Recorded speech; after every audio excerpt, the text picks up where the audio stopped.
এখনই যেমন দুটো পিঠে খাওয়ানো হলো, সেটা আমি খেয়ে ফেলেছি গপাগপ। আমি মেনে নিয়েছি যে পিঠে বানানোর বাইরে আর কিছু করতে চাই না আমি। আর পায়েলের খারাপ স্বভাব হচ্ছে পায়েলের হাসি। পায়েল যে কোনো সিচুয়েশনে হাসে। চরিত্রটার যে শিরদাঁড়া রয়েছে, চরিত্রটার যে নিজস্ব একটা ব্যক্তিত্ব রয়েছে।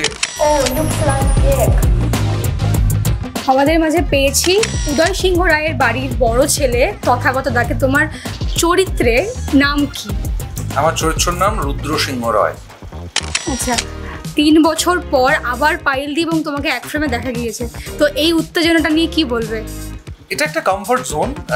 পরিচিত মানুষ, পরিচিত কো-অ্যাক্টর, বন্ধু কো-অ্যাক্টরের সাথে কাজ করার একটা কমফর্ট জোন থাকে, কারণ আমাদের মধ্যে একটা আন্ডারস্ট্যান্ডিং আছে, একটা বোঝাপড়া আছে। যে বোঝাপড়াটার জন্য বোঝাপড়াটা অন স্ক্রিন এবং অফ স্ক্রিন দু জায়গাতেই রিফ্লেক্ট করে আর কি। মানে ধরো আমার আমি আগে থেকে জেনে যাই যে পায়েল কবে অফ নিচ্ছে, সেই অনুযায়ী আমিও আমার কাজকর্ম প্ল্যান করতে পারি। এরকম নানা রকম সুবিধা। এছাড়া অন স্ক্রিনের যেটা মস্ত সুবিধা সেটা হচ্ছে যে আমি জানি ও মোটামুটি কি করবে, ও জানে মোটামুটি আমি কি করব। তো সেইখানে দাঁড়িয়ে দুজনের মধ্যে একটা ভালো বোঝাপড়া থাকলে সিনে আলোচনা করতে কিংবা অন স্ক্রিন কেমিস্ট্রিটা রিফ্লেক্ট করাতে খুব সুবিধা হয়। আমরা দেখতে পাচ্ছি যে বন্ধুত্ব প্রচণ্ড জোরালো।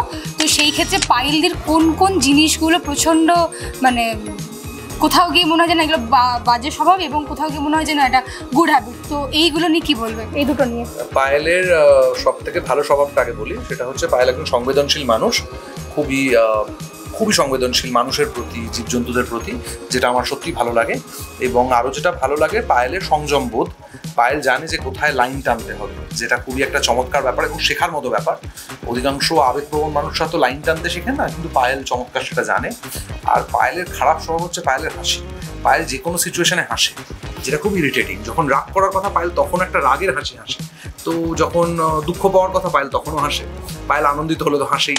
একটা কমপ্লেন এসছে যে যেখানে হাসার কোনো প্রয়োজন নেই সেখানে গিয়েও হেসে ফেলে আমাদের অভিনেত্রী, এবং যেখানে প্রয়োজন আছে সেখানেও। তো এইটা কি সত্যি হয়?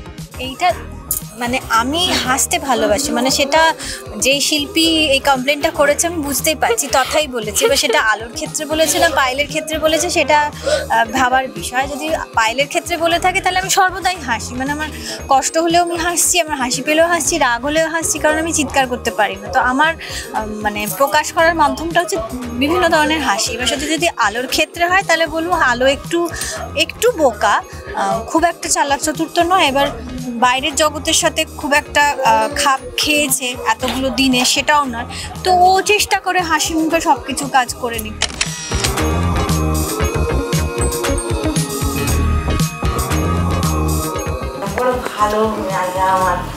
দেখা যাক আলো কিভাবে ঘর থেকে বাইরে পেয়েছি বলুন তো। উদয় সিংহ রায়ের বাড়ির ছোট ছেলে এবং ছোট বৌমাকে প্রথমে জিজ্ঞেস করে নেবো কেমন আছো? ভালো আছি। ভালো আছে। নতুন কাজ, আবার এক ফ্রেমে দুজনে, তো কতটা কেমিস্ট্রিটা জমেছে?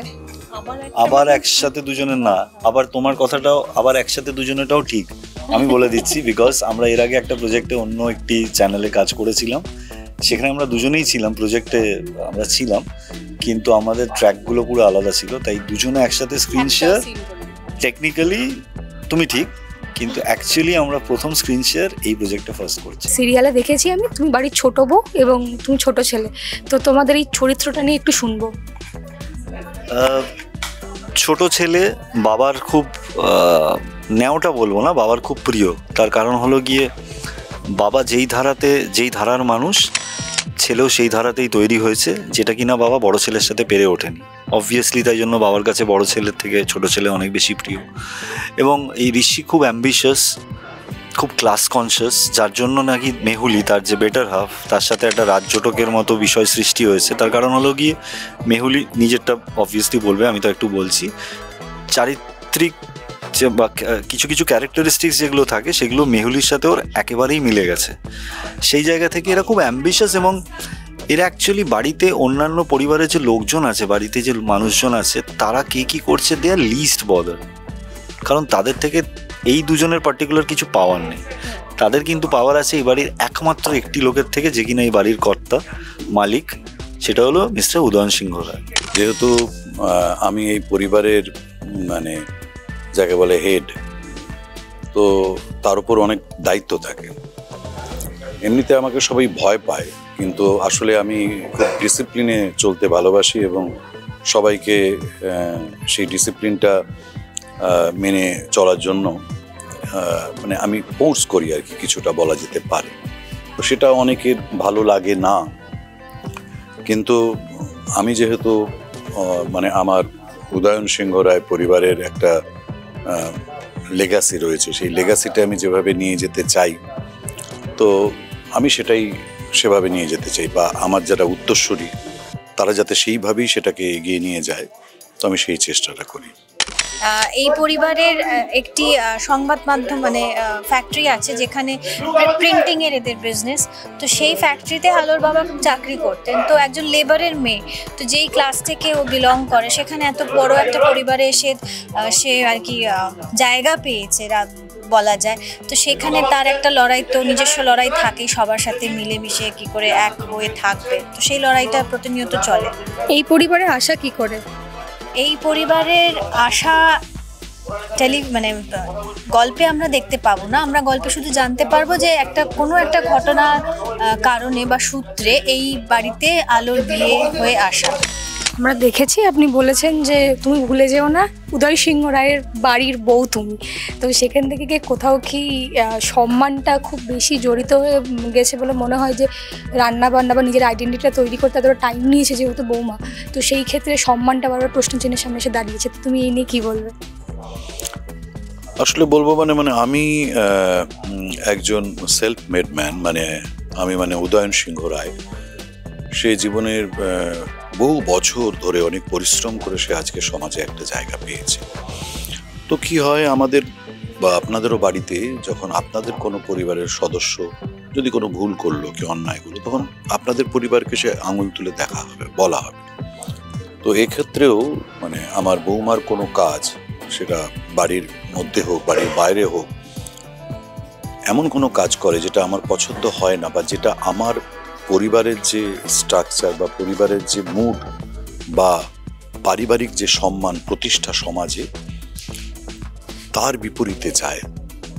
আলোর তো সিংহ রায় পরিবারের বড় বউ, এটাই তার একটা পরিচয় হতে পারে না। তো অনেক লড়াইয়ের পর আলোর মনে হয়েছে যে এবার একটা নিজের পরিচয় ওর করা উচিত, যার জন্য ওর একটা নতুন লড়াই শুরু হয় এতগুলো বছর পরে। 40 বছর বয়সে পা দিয়ে আজ আলো একটা নতুন যাত্রা শুরু করেছে, নতুন পথের দিকে এগিয়ে যাচ্ছে, যেখানে ও নিজের সাথে একটা লড়াই, সমাজের সাথে লড়াই, নিজেকে একটা প্রমাণ করার যে আমিও এবারই শুধু বড় বউ না, আমার নিজস্ব একটা পরিচয় আছে। শ্বশুর মশাই সব থেকে প্রিয় বৌমা কে, ছোট বৌমা না বড় বৌমা?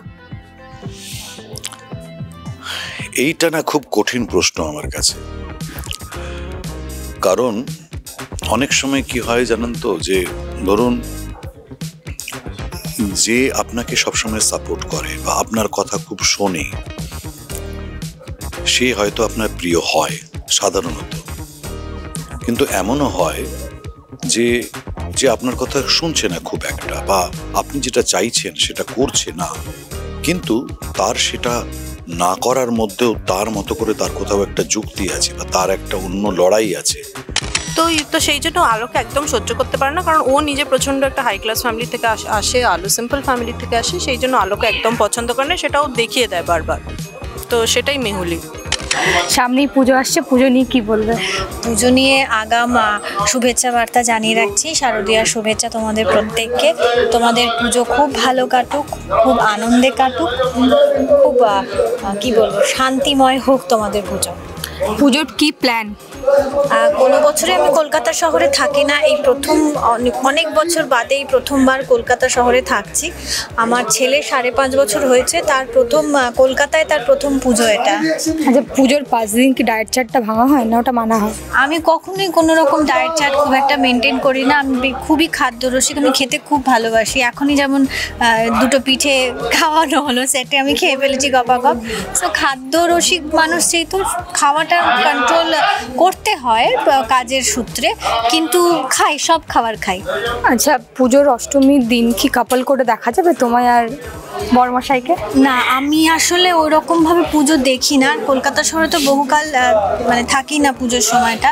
আর আলাদা করে যে অষ্টমী নবমী দশমী পালন করা হয় সেরকম নয়, যেরকম সুযোগ হয় সেরকম ভাবে আর কি সেলিব্রেট করি। হ্যাঁ, আমি যেহেতু সিনেমা বানাই, আমার সিনেমা বানানোর একটা দিক আছে, ফলে এখান থেকে বেরিয়ে সিনেমা বানানো আছে, তো সেই কমফর্ট জোনটা যদি না তৈরি হয় তাহলে কারোর সাথেই কাজ করা যায় না।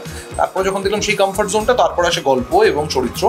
কারণ আমি বহু বছর বাদে একটা স্পেসিফিক চ্যানেলের বাইরে বেরিয়ে কাজ করছি, প্রায় 10 বছর বাদে, এবং সেই চ্যানেলের মানুষজন, তাদের প্রজেক্ট, তাদের সাথে একটা কমফর্ট জোনে আমি চলে গিয়েছিলাম। তো সেইটা যখন হয়, তারপরে যখন চরিত্রটা শুনি তখন আমার খুবই ভালো লাগে, কারণ চরিত্রটার বেশ খানিকটা অংশ আমার মধ্যে রয়েছে। চরিত্রটার যে শিরদাঁড়া রয়েছে, চরিত্রটার যে নিজস্ব একটা ব্যক্তিত্ব রয়েছে, চরিত্রটা যে বাবার বিজনেসে খালি যোগ দিয়ে কাজ করছে এমনটা নয়, নিজের চেষ্টা একটা ব্যাংকে চাকরি করে, হয়তো কম উপার্জন করে, কিন্তু সেই উপার্জনটার ব্যাপারে সে প্রাউড ফিল করে যে আমি নিজের যোগ্যতায় উপার্জনটা করি, আমি বাবার ওপর ভরসা করতে হয় না। তো এই বেশ কিছু দিক রয়েছে, এটা চরিত্রটার সাথে আমার মিল আছে। আচ্ছা, কোথাও গিয়ে এই চরিত্রে কি তুমি প্রচন্ড ডমিনেটিং? না, একেবারেই নই, কিন্তু প্রত্যাশা আছে। ডমিনেটিং একেবারেই নই। ডমিনেটিং হলে তো আমি বাবার মতো হয়ে যেতাম। বাবার সাথে আমার বাবা যে সপ্তর্ষিদা প্লে করছেন, তার সাথে আমার এটাই পার্থক্য যে আমি বরং অনেক বেশি সংবেদনশীলতার সাথে পায়েলের বিষয়গুলোকে দেখি, কিন্তু আমার আক্ষেপটাও অস্বীকার করতে পারি না। আমি মেনে নিয়েছি যে ও পিঠে বানানোর বাইরে আর কিছু করতে চায় না, আমি মেনে নিয়েছি ও ইংরেজি শিখতে চায় না, আমি মেনে নিয়েছি যে ও জীবনের যে